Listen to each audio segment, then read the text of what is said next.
Alrighty. Well, as I promised, 3 minutes after the hour. So again, thank you so much, everyone, for joining our post-election webinar with Food and Water Action. My name is Thomas, and I'm an organizer. I'm based in Washington State. Before we get started and hear from others, I'm just going to run over a few things. Obviously, we're really excited to have you on this webinar. We are here to break down the election results and specifically what it means for the very important work that we're all doing to protect our food, water, and climate. So I'm joined by a couple of my Food and Water Action colleagues. Mark Schlossberg is our co-national organizing director, and Sam Bernhardt is our Northeast political director.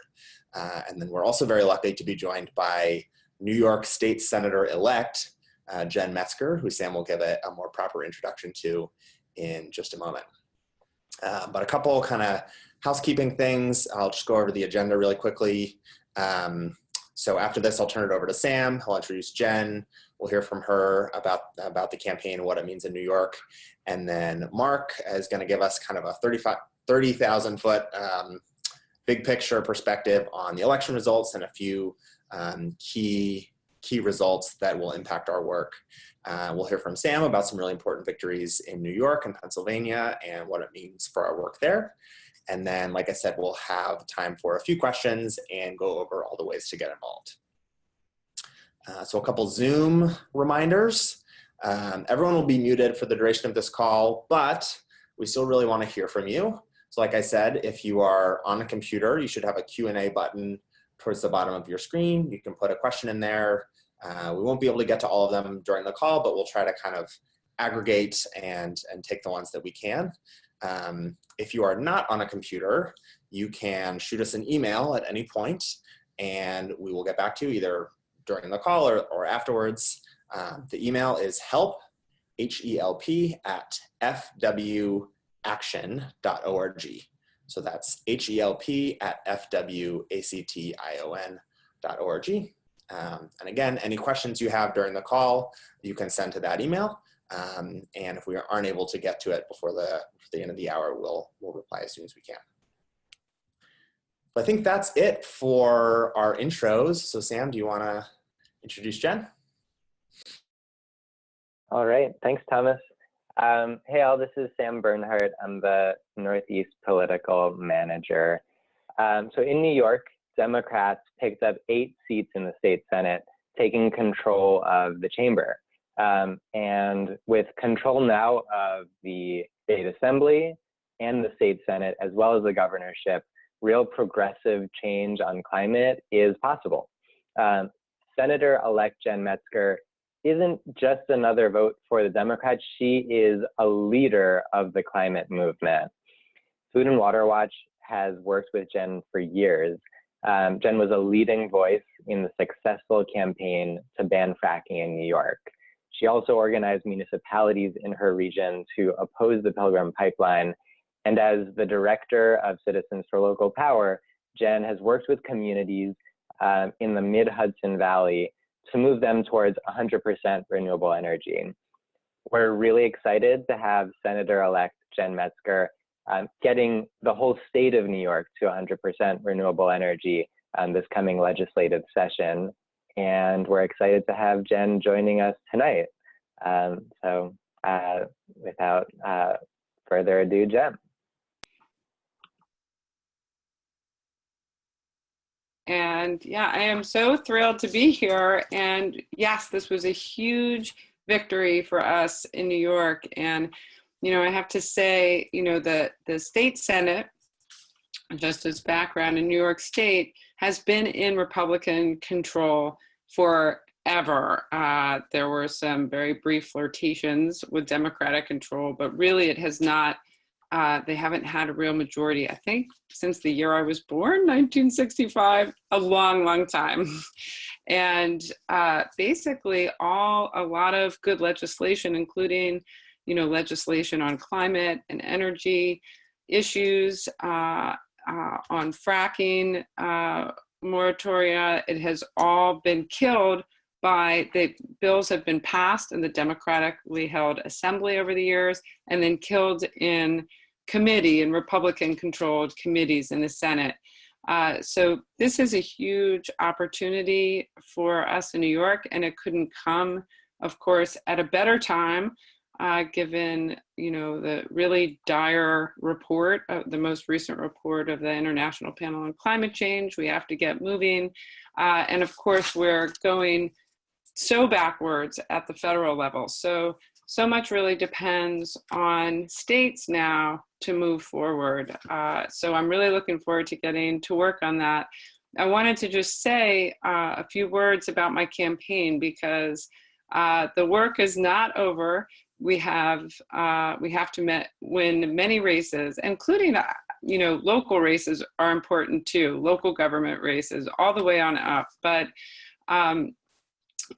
this campaign, my campaign was different than many in New York. I was I think I was the only candidate, or one of the only candidates outside of New York City that didn't accept any corporate or LLC contributions. It was all, I actually didn't get any financial support from the state Democratic Committee. It was all really funded by individuals, empowered, and organizations like provided all kinds of support, including Food and Water Action. And I want to talk about that in a second, but it was a really people-powered campaign. It relied really heavily on volunteers. We had over 1,000 volunteers sign up for this campaign, which was pretty extraordinary.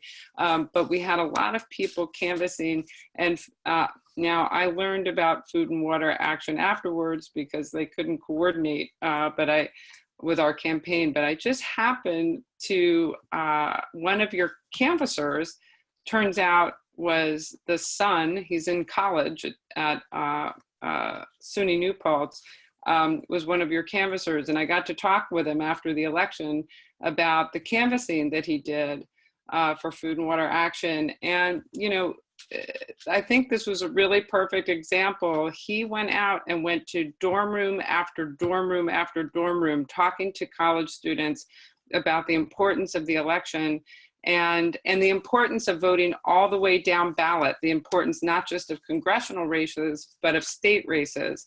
And in the last midterm elections, the State University of New York at New Paltz, which is in my district, about just over 130 students had turned out to vote in the midterm elections. In this election, about 1,000 students turned out to vote. So it is that door-to-door grassroots activism, peer-to-peer, and door-to-door in communities that really did it. And we defied expectations, in counties that, everyone thought were going to go Republican. But it's really about that it's infectious when people are speaking directly to excited people about the election and hearing and sharing their concerns about issues that we face. So I just want to say it's demonstrated a lot, and I'm going into the state Senate beholden to no one but the people and can't wait to get to work with my Senate colleagues and moving things forward. I'm really hoping that I'll get on the Energy and Telecommunications Committee so that I can be really hands-on in that committee on energy and climate issues, and many other progressive issues that we need to move forward on, election reform, all sorts of issues. So I want to thank you all for your support and encourage everyone on this call to bring in friends, just spread the word, and really organize to bring people out and get involved, on the community level, in the election process, because that's really that's how we're going to win. That's how we're going to address, the climate crisis and so many issues that we confront. So thank you very much, and I can't wait to get to work. Great. Thank you so much, Jen. Yeah, I think the theme of canvassing and peer-to-peer conversations is going to come up again on this call, and hopefully for folks who are getting involved not only in electoral politics but in the issues that we work on. It's really, really critical, and Jen's campaign is a perfect example, and there were lots of them across the country at every level. And we'll talk about a few more of those. Sam's going to talk more about the work we did on Jen's campaign. Like she mentioned, we couldn't coordinate with her, but Food and Water Action did endorse her and support the campaign, and several others in the Northeast. But before we kind of dive into the more local stuff, Mark was going to give, like I said, kind of a 30,000-foot perspective on the national election results. Yeah, thanks a lot, Thomas, and thanks, Jen, and congratulations on your election. We're super excited about it. And Jen's election is an example of what we need to do in districts across the country. And really, this last election not only was a massive repudiation of Trump, but was really an affirmation of progressive values on many, many levels. Of course, 37 congressional seats at least have flipped from Republicans to Democrats. Democrats won the national popular vote by close to 8%. Votes are still being counted in California. 7 governorships switched from Republicans to Democrats. Over 300 state legislative seats, including Jen Metzger's seat, flipped from Republicans to Democrats. Democrats gained control in 7 state legislatures. But this wasn't really election just about Democrats getting control, because we have a crisis here in our climate, in our food or water, and the climate that's affecting it. And we need to not only have Democrats, we need to have people who are going to advance real progressive agendas and values. And what we've seen across a lot of these elections, and Jen Metzger's election is a perfect example, is bold progressives being elected in a way that's going to really change the debate in state legislatures, at the state governorship level, and in Congress. Just look at what's happening right now in Congress. We have real progressive environmental champions who have been elected. Now, we've seen with the latest report from the Intergovernmental Panel on Climate Change, we don't have very long to really avoid the worst impacts of climate change. In fact, we've only got 12 years, and we really need to start making this transition immediately. Here at Food and Water Action, Food and Water Watch, we've been campaigning on the Off Fossil Fuels for a Better Future Act, a piece of legislation introduced by Representative Tulsi Gabbard a little over a year ago, which is the strongest piece of climate legislation to date, which would move us completely off of fossil fuels in electricity and transit by 2035, with 80% in the next decade. Additionally, it would shut down and have a moratorium on new fossil fuel projects and provide for a just transition for the most impacted communities and for workers in the fossil fuel industry. Over the last year, 45 additional members of Congress have co-sponsored this legislation, in large part because of people like you who have been involved in our process, in the political process of pressuring your legislator, of sending texts, of making phone calls, and the like. We've been able to get people on there. But now Congress is about to get hit with a new green wave of progressive, bold environmental champions who are going to help propel this policy and others forward over the next couple of years. There's been a lot of talk inspired by the incredible activists in the Sunrise Movement about a Green New Deal, which Alexandria Ocasio-Cortez campaigned on. We're thrilled that she's in Congress, and she was one of the first candidates in this election cycle to sign on to pledge to support the Off Fossil Fuels for a Better Future Act, which she did back in October of 2017. Her and people like Rashida Tlaib, who also is standing with the activists in DC, calling for bold climate action, are really going to be game-changing in the way that they're going to be changing the conversation in DC and helping to support Representative Gabbard and the other 45 people who have already come on to co-sponsor the Off Fossil Fuels for Better Future Act and engage more members of Congress in these kind of bold actions to address our real climate crisis. Other folks who have been elected include Deb Haaland, who's the first Native American woman elected to Congress. She's been elected out of New Mexico, and we supported her election and worked to elect her as well with our organizer in New Mexico. Katie Hill, who is going to be representing an area of Los Angeles who flipped a seat from very conservative Republican to Democrat. She's a very progressive member who's representing the area of Los Angeles and joining areas that were impacted by the Aliso Canyon gas storage blowout, which is the largest methane release in US history. That impacted a huge community in Porter Ranch, and we worked on that campaign as Food and Water Action to help mobilize the people who are most impacted to elect a real climate champion to Congress. Other folks in Orange County, California, which has historically been a deep red area of our state in California, where I am. Actually, I'm currently in the Bay Area, where we're choking on the smoke from the fires that have been going on for the last week and a half, a stark reminder of the need for urgent action on climate change. But in Orange County, Katie Porter, Harley Ruda, and Gil Cisneros, all of whom signed on to support the OFF Act, also got elected. Ilhan Omar in Minneapolis, Kim Schreier in Washington, Susan Wild in Pennsylvania, all of whom pledged to support this bold climate action, got elected.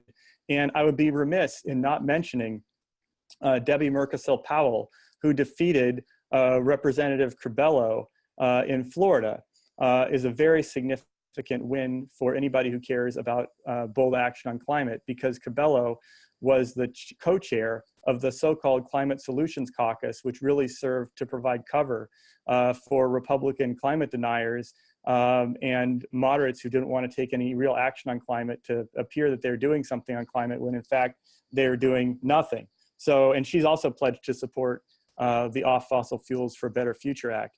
Additionally, there's other bold progressives who ran on a platform of 100% renewable energy by 2035, or pledged to shut down fossil fuel infrastructure, or pledged to not take any money from fossil fuel industry, including Ayanna Pressley, Chuy Garcia, and Wexton in Virginia, who all were elected. So this class of members coming into Congress is not only going to be shifting the dynamic in the body, which has been controlled by Republicans and now will be controlled by Democrats, but really pledging to take real, bold, significant climate action, and will help further put energy behind the Off Fossil Fuels for a Better Future Act, the Green New Deal, and other similar issues. Opens up a lot of new possibilities. Now, the gains that were happening this session, or this election cycle, could have been even greater if it weren't for voter suppression methods and gerrymandering, which is prevalent across the country. And of course, we've seen the worst of some of the voter suppression about what happened in Georgia and in Florida. We must be vigilant in trying to increase voter access, fight against things like voter ID, and fight in favor of fair districting, so states are not gerrymandered to only benefit conservative corporate interests. The bad news is that that existed in this election, that it continues to be a problem in this country, and that the states of Arkansas and North Carolina passed voter identification laws at their ballot. The good news is that many states took action to make districting fairer and to increase access to voting. And these are measures that Food and Water Action was proud to support. In Maryland, Nevada, and Florida, voters chose to increase access to the ballot. In fact, in Florida, they passed a measure that could result in hundreds of thousands, not million voters being able to vote that can't currently vote in the next election. Redistricting reform passed in Michigan, Missouri, and in Colorado. And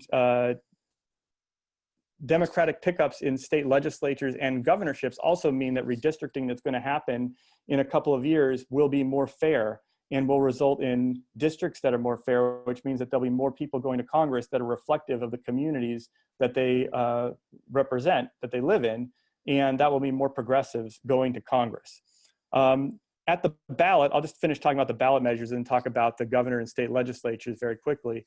At the ballot, voters did some also really great things. They rejected water privatization. In Baltimore, we worked with community there to pass a measure to keep Baltimore's water system public and reject water privatization. And in Monterey, voters did the same thing, where they voted to move forward on the first step towards taking a private water system and making it public. And at the same time, voters across California rejected a corporate water bond that was on the ballot, which would have benefited large corporate interests. A clean energy measure passed in Portland, Oregon, and Florida voted to ban offshore drilling in state waters. Now, we didn't win everything at the state level, and a lot of that has to do with the influence of money in politics, which is another issue that all the progressive movements need to continue to work on. In Colorado, a measure to have a 2,500-foot setback for fossil fuel extraction was defeated because of 40-to-1 campaign spending by industry, $40 million to one, basically. And a similar fracking ban measure, Measure G in San Luis Obispo, that was on the ballot, also failed for similar reasons by a similar margin. As I mentioned at the top, and as Jen Metzger talked about, there are huge opportunities opening up at the state level for our work as well. I'll just highlight a few of them. In Michigan, Michigan voters elected a new governor. It was a clear choice between Gretchen Whitmer, who pledged to shut down the ticking time bomb that's Line 5, which is an oil pipeline that runs under the Straits of Mackinac. It would be a disaster if it leaked and would really poison the waters of the Great Lakes. She's pledged to shut that down on day one. Her opponent was this guy named Bill Schuette, who is a proponent of having more pipelines. She won, and we're going to hold her to that and work with our allies in Michigan to make sure that that happens. In Connecticut, Ned Lamont won as governor of Connecticut, and during the course of his campaign, he pledged to support a ban on fracking waste, something which we've worked with 50 communities across the state to ban fracking waste. So that makes that a whole new possibility. In Illinois, Governor Rauner, who has been pro-privatization, pro-big business, was defeated, and his opponent, Pritzker, said during the campaign that he was going to oppose fracking. So we're going to be working with our allies in the state to hold him to that as well. Even in places where there's, in other states, which I won't get into as much, but Polis was elected in Colorado and Lujan Grisham in New Mexico. Both have pledged to take action on clean energy. We'll see if that happens or not, and we're going to hold them to account in taking significant action that really will make a difference in people's lives. One other thing to note is the state of Florida. Now, it's very unfortunate, the result of that election, about how it went down, and it was very close for governor. But I will mention one thing. There's been a campaign in Florida to ban fracking, which Food and Water Watch has been involved in for years, along with many grassroots allies in the state. And in the course of the election, both Governor Gillum and DeSantis, the Republican who ended up winning, pledged to ban fracking in the state of Florida. And we are going to be working very hard to hold Governor-elect DeSantis to that pledge, which he did in writing, to ban fracking in the state of Florida. So hopefully we'll be working to make Florida the next state to ban fracking. Now, we can see what the difference makes in a legislature by electing one strong progressive, by the work that Alexandria Ocasio-Cortez has been doing over the last couple of weeks in taking DC by storm. And we heard from Jen Metzger about what she's planning on doing in New York. Sam is in a minute is going to talk about a little more in depth about New York and Pennsylvania. But I want to mention two real champions that got elected this cycle in California and in Maryland that are going to also help be game-changing in the way that the legislature works. One is a guy named Robert Rivas, who comes out of the anti-fracking movement in California and was elected to state assembly. We worked with him to ban fracking in San Benito County and in Monterey County, and now he's going to our state legislature and is going to be the oil industry's worst nightmare and a champion for people and communities. And Mary Washington, who has been a real champion on water affordability and water access in Baltimore, was elected after we worked with her on the primary campaign, and then she went on to win the general election. So all these things just go to show that we can make a real difference at the state, local, and national level when people get mobilized, when people organize, when people go door to door and advocate for champions that will represent the real issues that are going to make a real difference in people's lives. And it opens up a whole new wave of possibilities for the next couple of years as we move forward to 2020 and 2021. Now I'll kick it over to Sam to talk more about Pennsylvania and New York. Thanks, Mark. Hey, everyone, it's me again. So yeah, I wanted to share about, in a little bit more detail, some of the victories that we had in Pennsylvania and New York. So around the country, Food and Water Action worked to elect, again, not just more Democrats, but specifically our movement leaders into office. And we did that by mobilizing people to talk to their neighbors and peers about issues that were important for them in their community. Jen Metzger is a great example of one of those victories. Jen is going to be the lead advocate for a renewable energy future in Albany. Pretty much the day, her first day in office, she will be our movement's biggest leader. And so as we considered where to focus our limited resources this election, we knew we wanted to prioritize getting Jen into office. So how we used our resources was, as Jen mentioned, we had a student organizing effort at SUNY New Paltz, which is a campus of about 6,500 students in Jen's Senate District 42 here in New York. And those students did amazing work organizing their friends and dorm mates and classmates to get out and vote in huge numbers. So overall, we talked to about 1,000 students at SUNY New Paltz. And we did that through a range of different mechanisms. So Jen was talking about Garrett, one of our student leaders, and the canvassing that he was doing in student dorms.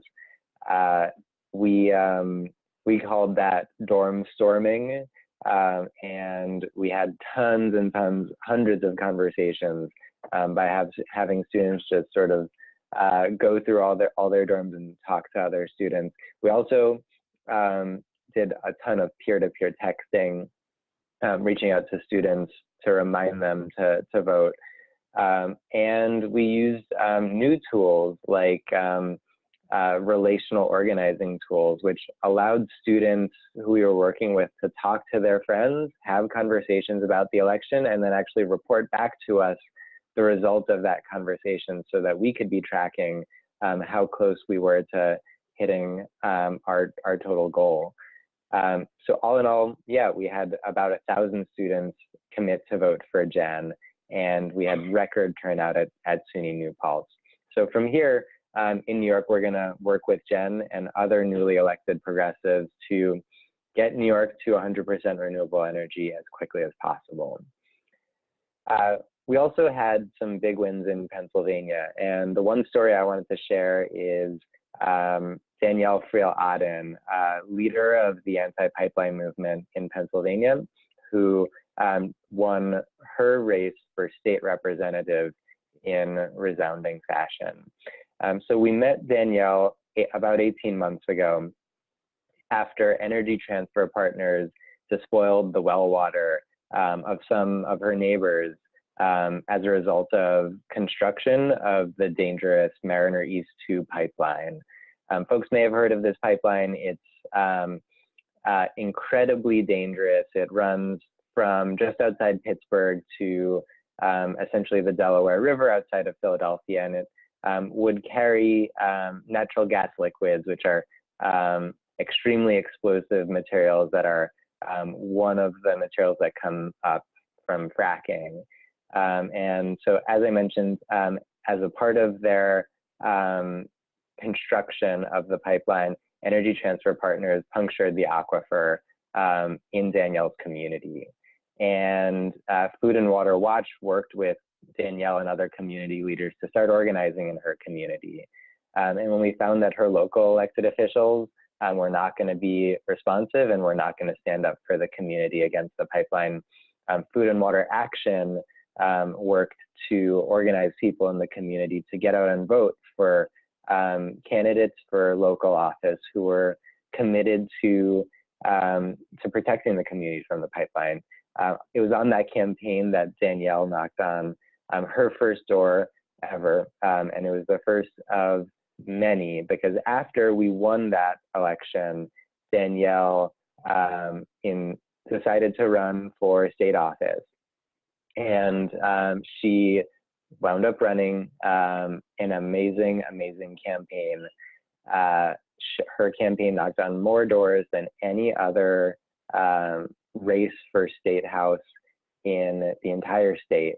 And as a result, when election day came around, her district actually had one of the top turnouts in the entire state. So, as folks have probably heard, turnout was high all around the country, but in Danielle's district, it was just under 80% turnout. So really high turnout. And it's clear that that happened because Danielle and the movement of people standing up for safe communities that were safe from pipelines, communities that had, that were standing up for their progressive values on a range of issues. That movement of volunteers really moved the needle by just knocking on thousands and thousands of doors. And Food and Water Action PAC, which is our PAC arm through which we can coordinate directly with political campaigns, knocked on a bunch of those doors with her, and over the past month provided a ton of support to get the campaign over the finish line. So as I mentioned, Danielle won, and not only did she win, she picked up 55% of the vote as a Democrat running in a district with 36% registered Democrats. So from here, Danielle is really going to take the movement against Mariner East 2 and for community safety, and she's going to take it into the hallways of Harrisburg, where several other anti-fossil fuel candidates from other parts of Pennsylvania will be joining her. And really, for the first time ever, we're gonna the climate movement will have real representation and real champions in the hallways of Harrisburg. So yeah, so those are in both states really stories about getting our movement in power by using elections and knocking on a ton of doors to win those elections. Awesome. Thanks, Sam. Yeah, like I mentioned earlier, that was going to be a theme, was knocking doors and calling and texting voters was really key to, I would say, all of the victories that we had in the elections this year. And it's going to be just as important, if not more important, during our push to pass progressive policies, especially climate policies, both at the local, state, and federal level. So we have time for a few questions, and I think we will kind of share this among Mark and Sam and I.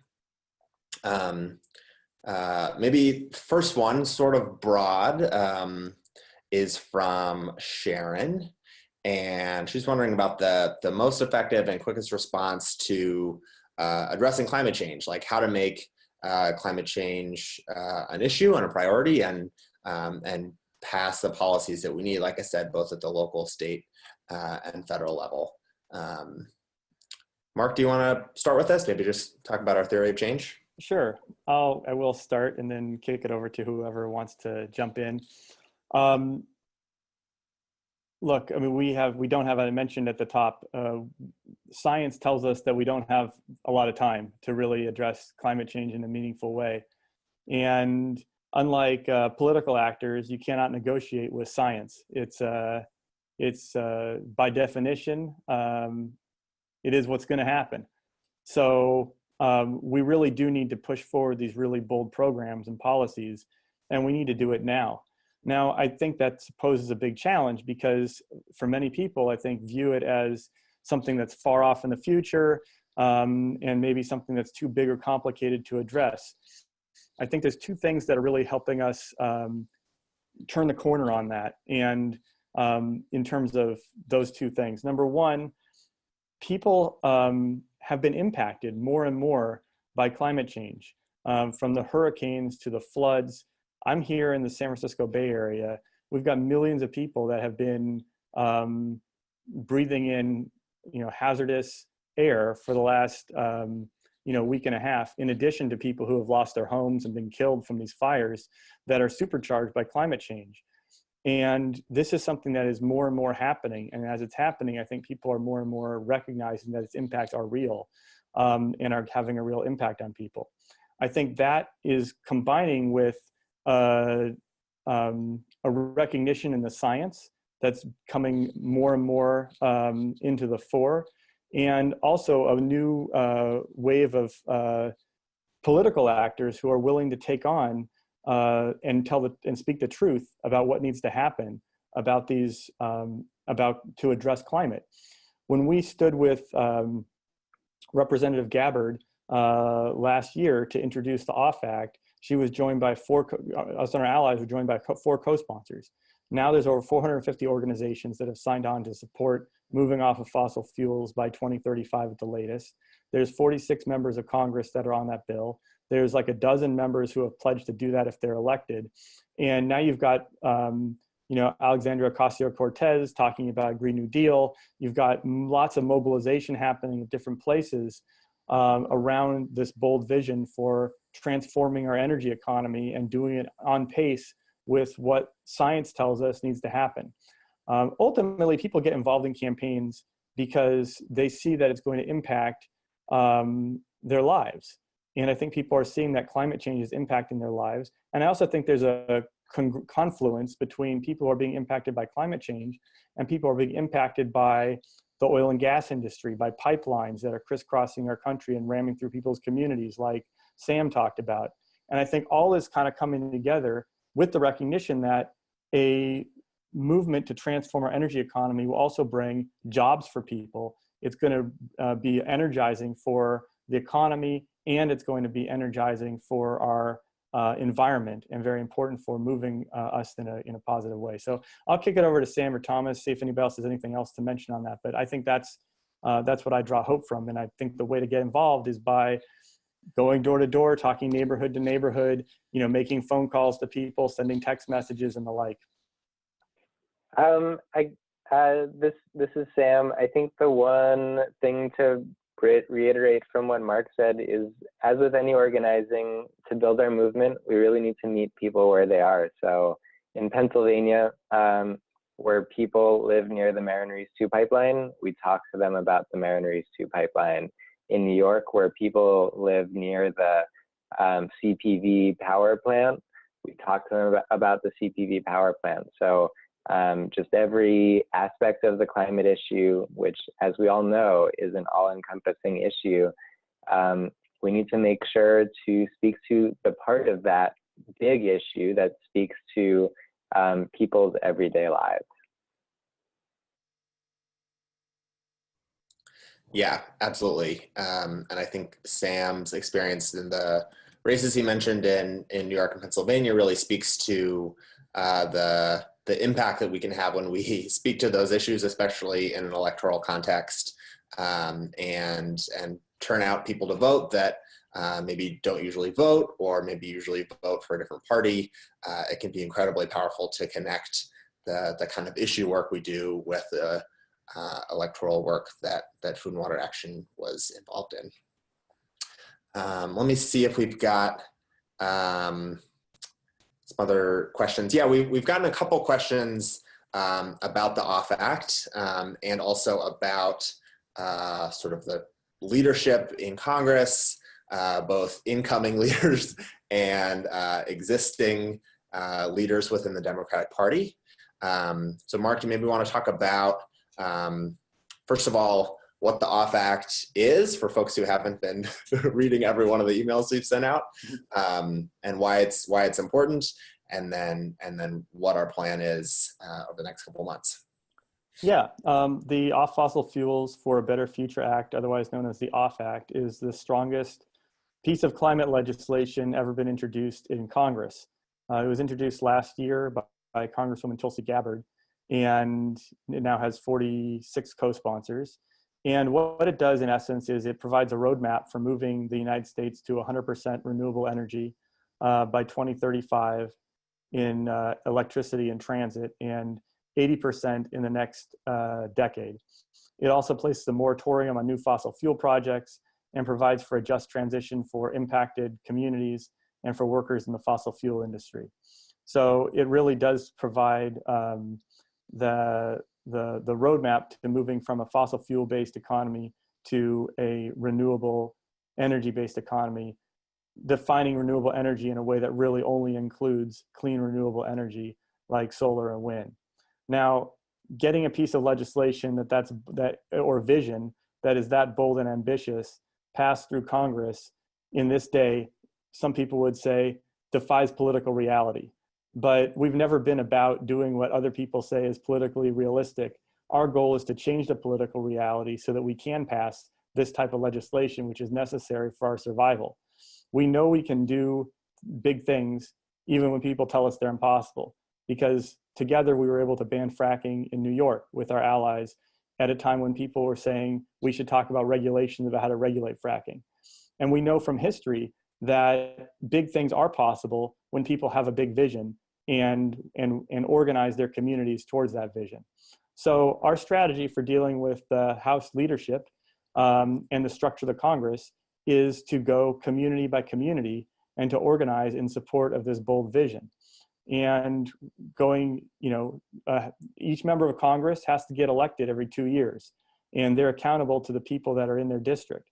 And so we need to organize people in their district, meet them where they are, as Sam mentioned, and we need people going community to community and then challenging their representatives about why they aren't supporting this vision that's necessary for our collective survival. And we're going to be continuing to build that out with allies across the country over the next couple of years. We're at 46 co-sponsors now. With the new people coming in, we may be able to get up to 60 co-sponsors. We need to get even more. We need to be at 100, and then we need to get a majority of the Democratic caucus, and then we can start pushing and moving leadership. So I think if you look at what's happened with the movement for healthcare, for Medicare for all, that is a big, bold vision. And you had most of the members who were running for Congress on the Democratic side supporting it. Overwhelming a majority of Americans support it. Even more, I think a majority of Republicans even support it.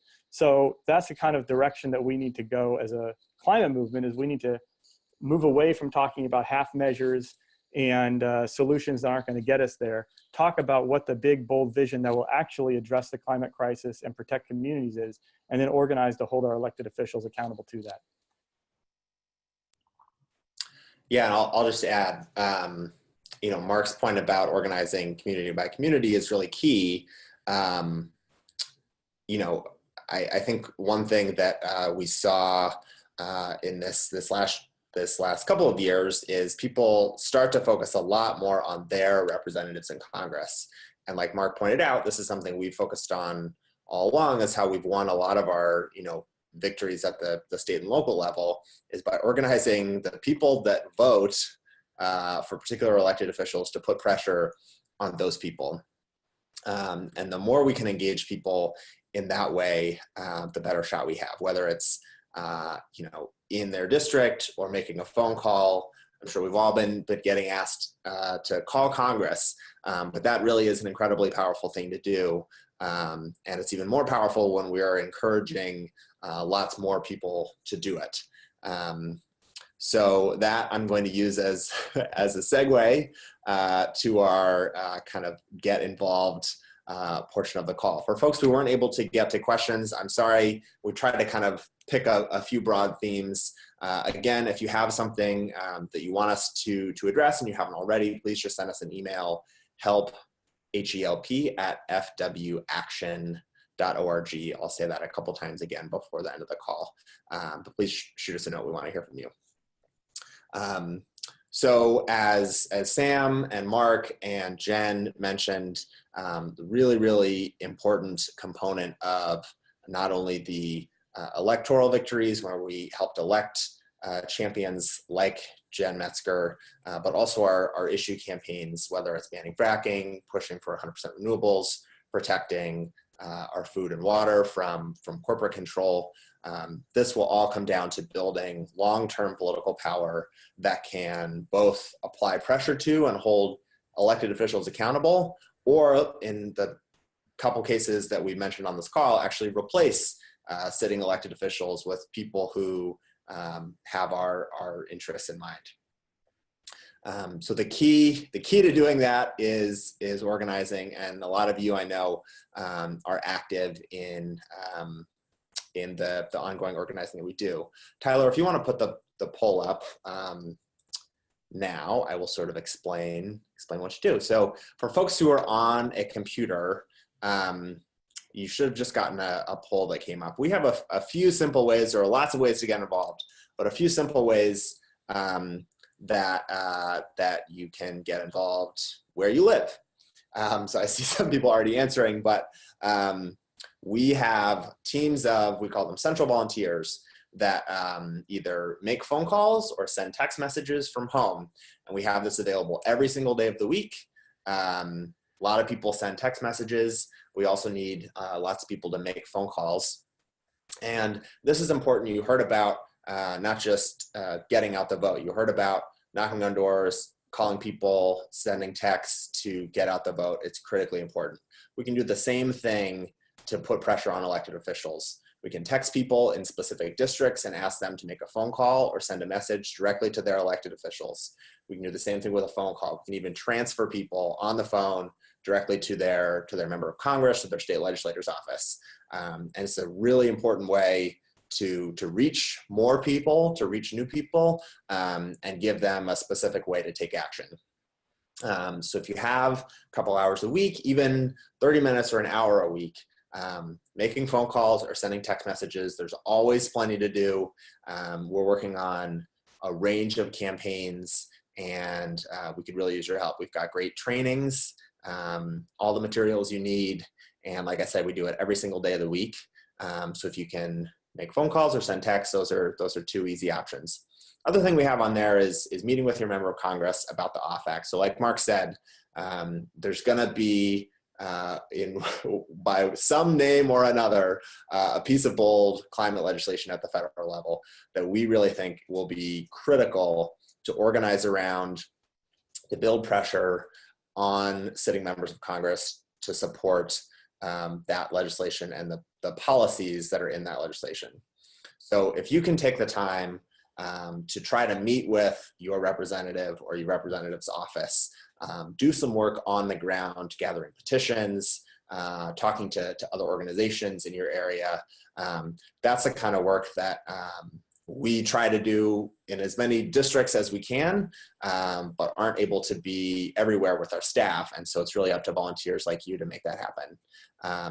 We've got some great activists in a few different states that have made the OFAC a priority and are calling and texting into key districts to get people to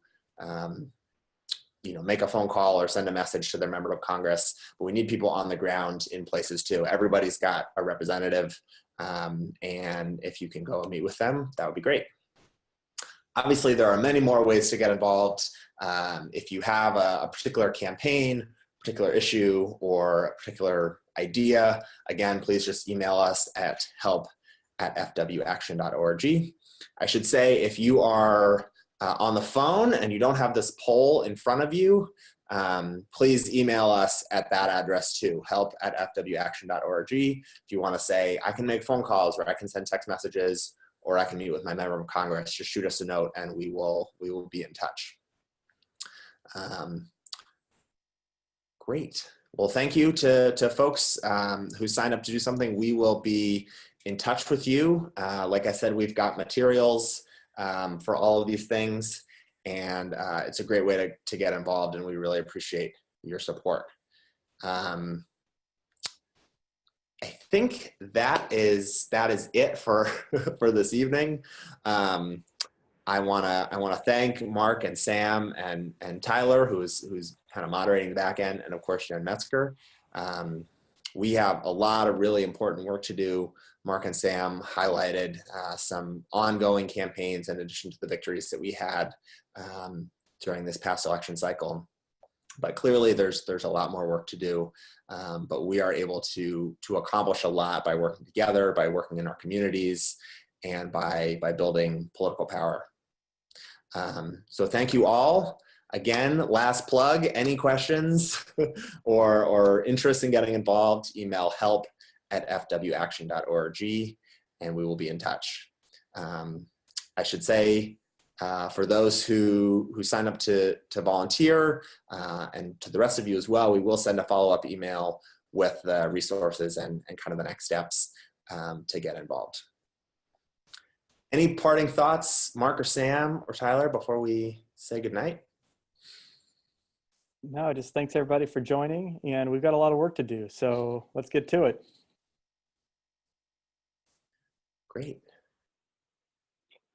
The next election is not in November 2020. It's in a couple months. It's the primaries for 2019.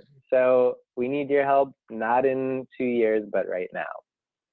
Yes, yes. There's always another election on the horizon, and lots of important local, issue campaigns to get involved with as well. So thank you all again for joining. Email help@fwaction.org with any questions or interest in getting involved. But for now, thank you so much. Have a good night.